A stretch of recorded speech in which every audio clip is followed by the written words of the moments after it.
Our client, who's based in Spain, gave us an engagement to change the corporate structure for his company in South Africa, which included one resignation and one appointment at the same time.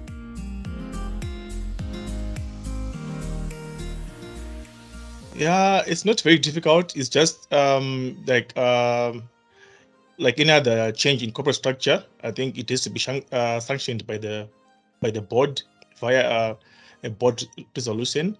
As long as all the paperwork are in order, it must just sail through.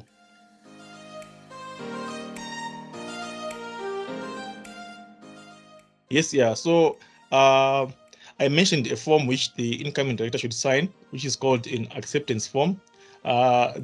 On the form, the new director is actually swearing that they've never been disqualified before, as one criteria.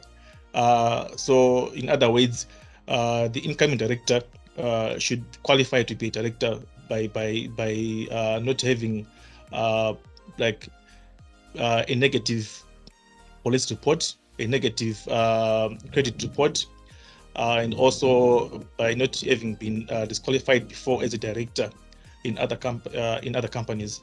So that's the main criteria which should be followed.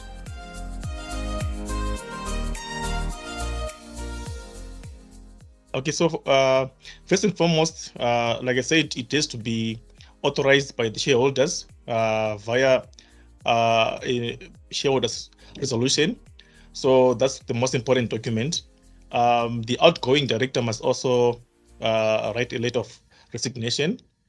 The incoming director should sign an acceptance form, which spells out the conditions that they are being appointed, and they also swear that they are going to uphold the Companies Act in South Africa.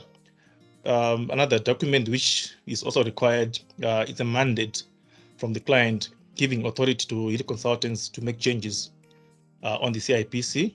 It also shows the new structure, what needs to be changed, and how the structure is going to look like after the changes.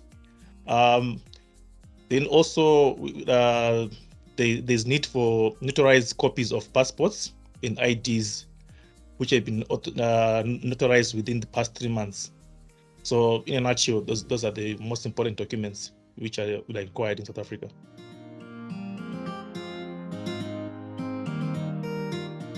Okay, so after receiving all those documents which I just mentioned, I log into the CIPC portal, which is a portal for e-services for the company's registry, where all records are kept.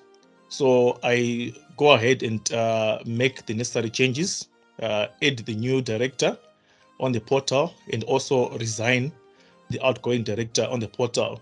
After this, I lodge these changes, and the portal is going to send me a summary of the changes, which must be signed by a director.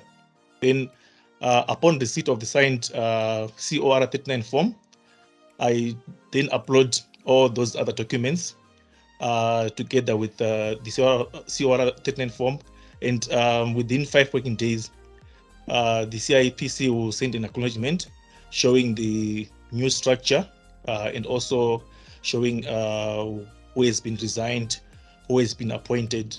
So after we get this document, we then inform the client that the engagement is complete.